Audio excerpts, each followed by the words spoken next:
up, gang? Carolina Jackpot Time coming at you on Wednesday afternoon. I hope everybody's doing good today. It is windy as hell in the upstate of South Kakalaki today. Getting blown all over the damn road, and it's kind of rough. First of all, the title of the video suggests we're going to talk about Ohio State, and we are first, but we're going to talk some South Carolina Gamecock stuff towards the middle/end of this video, so make sure you stay tuned for that also. So it came out today like 1 o'clock. Ohio State, or the state of Ohio, they actually have a representative named Josh Williams, and I'm going to link this down in the description box below this story. It's from ESPN. They are attempting to, or he's drawn up a bill. I don't know if it's made it to the desk yet, or wherever they take them and pass these damn bills at. The Ohio Sportsmanship Act, which will make, and this is a quote from the write-up of this particular bill. It will make planting a flag pole with a flag attached to it a 5th-degree felony in the state of Ohio if you do that in Ohio Stadium.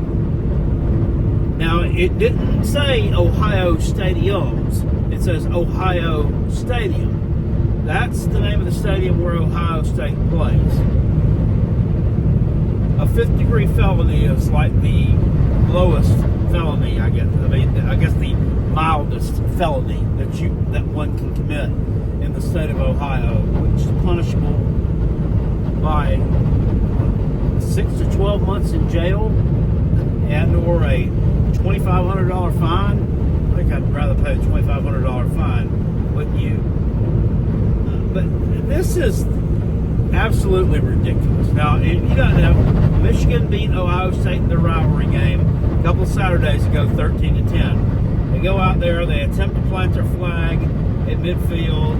A melee ensues. Police are involved. They have to get out there to separate this thing. They're pepper spraying Michigan players. I don't know if any Ohio State players got pepper sprayed or not, but look, to me, first of all, the solution for this not happening is quite easy. Don't lose your rivalry game at home, all right? Because it's going to be a rivalry game where anybody's planting a flag. And I don't know that Ohio State, do they even have any real huge, big rivals outside of Michigan? I mean, I don't think they do. I guess Penn State's like a conference rival, not really a geographic rival, but a conference rival. I mean, but other than that, I know none of them like Ohio State, but I don't think they really considered rivals. That's the only time you be planting a flag. Like, South Carolina's not going to beat Vanderbilt in Vanderbilt Stadium and then go plant a flag in the middle of the field. Because, I mean, we're just not rivals like that. They did do it at Clemson, though. Last week when we beat them, 17-14, yeah, we beat them in their stadium. So, yeah, we planted a flag. It's like they planted a flag last year when they beat us 16-7 in Columbia. Now, it happens. People need to grow up. I mean, you are 18 years old or older, from anywhere from 18 to 24 probably. Okay? And you're not, I'm not going to say you're getting paid, because not all of you are getting paid. Not all of you are collecting NIL check, but a large majority of you are, and all of you have the ability to. You may just not be good enough. You need to get better, I guess, if you want to get paid and you're not. But the point is, it's basically like you're going to work. You're going to work now. So can you not control yourself at work any better than that? That you're going to start some kind of fracas. That's why this whole thing has been, why they're drawing this up. Because they want to avoid that kind of situation, and I get that. But the coaching staff needs to handle that. Those are the ones, you're the ones who need to be held accountable for this shit when it happens. Because it's on you. It's on you to be able to teach and mold these young men into being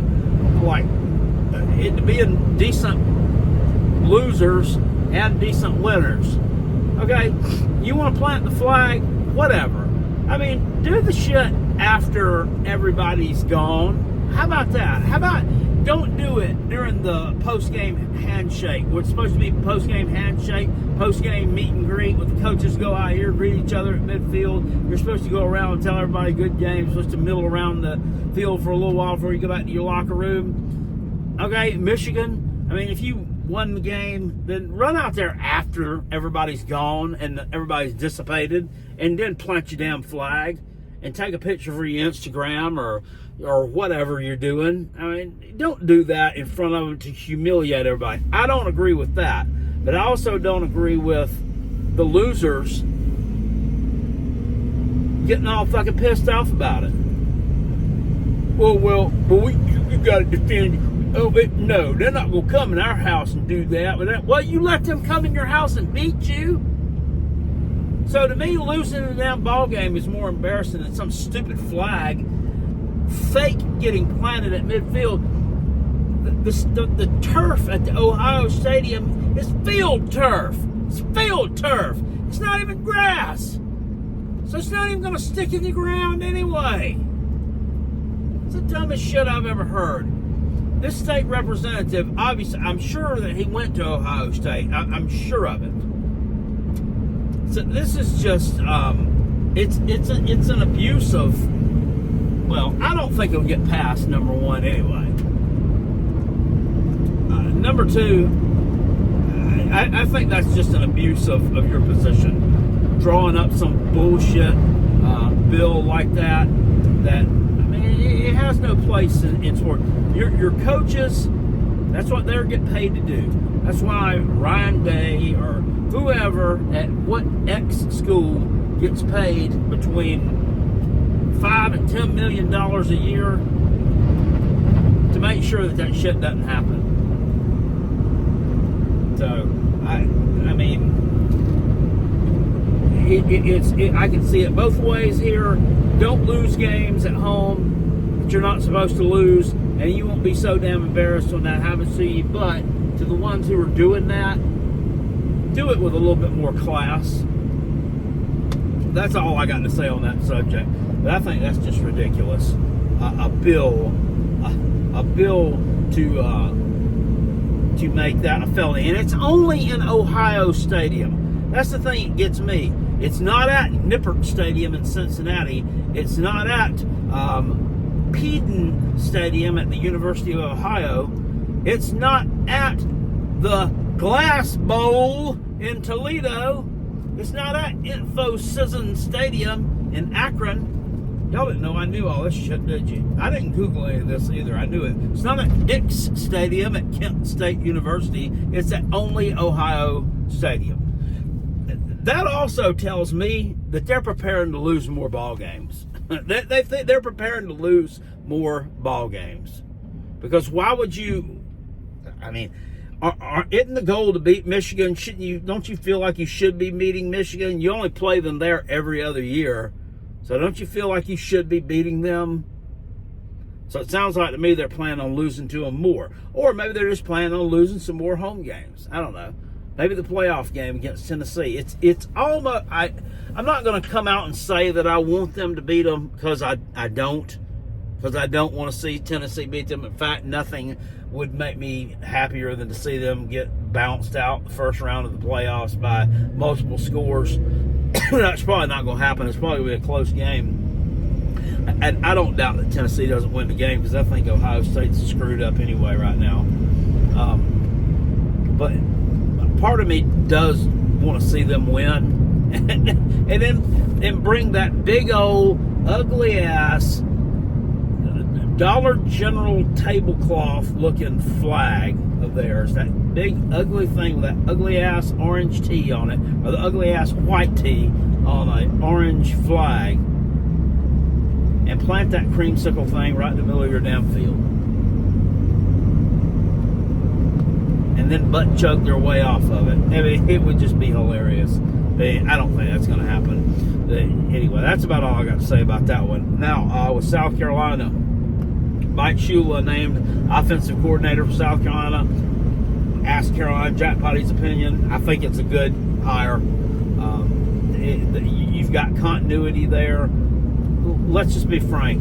If you watch South Carolina football this year, after the Oklahoma game, that offense looked a lot different. And during that bye week, something happened. Word on the street is that Mike Shula was calling these plays the entire second half of the season. And I don't doubt it. I don't doubt it, because the offense just looked much crisper and it looked more efficient. And Lenor Sellers just looked a lot more comfortable running the offense after the Oklahoma game. And something had to give. Something had to change after that Oklahoma game, because we're sitting here. South Carolina won. Whoa. God damn idiot. Hell you doing? Run you over this thing. South Carolina won that game 35-9.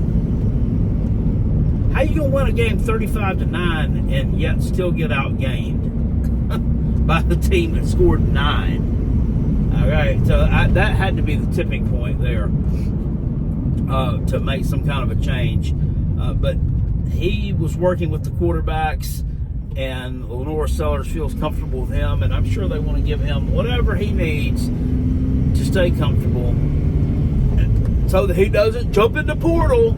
You know, here's the thing. I've got people all over this channel talking about Lenor Sellers. Great job, Carolina Jackpot. Congratulations to your team, man. Y'all did great this year. Y'all should have made the playoffs. Carolina Jackpot, it sucks y'all didn't make it. Oh, this, that, and other. But then as soon as this transfer portal thing opens, you're out here listening to dum-dums on YouTube.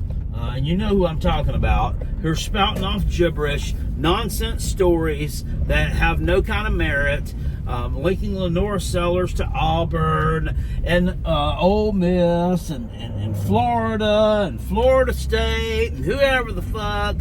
None of it's true. It's just simply not true. There's absolutely no rumblings like that coming out of Columbia. And that guy, number 16, is going to be playing for South Carolina next year. And he'll be playing for South Carolina the next year as well. And then after that, he's probably going to take his talents to the National Football League. But I tell you right now, there's a short list next year of Heisman Trophy contenders. He's on it. He is on it. And he will be wearing the garnet and black next year. Be mad about it. Get pissed off about it. Be upset that South Carolina's got some players that are actually leading us to some modicum of success. Get pissed. Punch the air. I don't care. Tater man. Tennessee man. Y'all don't like it? Tough. You don't like it? Tough. You know, the Tennessee man, I think you're just a little bit upset and pissed off about it because maybe Lenor Sellers has taken a lot of spotlight with his play away from your boy, right? Who's supposed to be the next best thing. Yeah. Turns out he's average as shit. And nobody's really talking about him. I think y'all might be a little bit jealous about that. Maybe that's where some of this garbage is coming from. But anyway, that's my deal on that. Offensive coordinator hire, I think it's a good one. Dylan Stewart signs his thing with the Garnet Trust yesterday. $1.5 million he gets to sign with the Garnet Trust. I don't know why they got to put it out there how much a 19-year-old is making, but I mean, more power to him. I mean, he's making more than I'll ever see in my lifetime. You can't make that kind of money taking these tater chips and putting them on the shelf. I'll tell you that right now. It'd be nice if you could. I don't know why that is publicized, but that's the market value, and hey, that's what we got going on there. So he's with the Garnet Trust. He signed his. I'm sure. Why ain't Lenor Sellers? Why ain't they showed what his is? Carolina Jackpot. Well, of course, you're talking to Auburn right now. No, it's not. It's absolutely not. South Carolina recruited his brother. They signed his brother, actually. So, yeah, I don't see that happening, guys. Sorry. Sorry, he's going to be around whipping your ass for a little while in the old garnet and black. One more thing I wanted to touch on. Shane Beamery, in a little press conference the other day, was talking about bowl games. He was talking about South Carolina not making the playoffs. And, you know, he can't not do a press conference sometimes without saying something dumb. And, look, I've been on his side this year, and he's done a really good job. He may win some Coach of the Year awards, too. Imagine that. But he's still not above me criticizing when he's saying things that don't make sense to me and things that are laughable. He goes on there and talks about, well, there's one thing I didn't really like about the bowl games.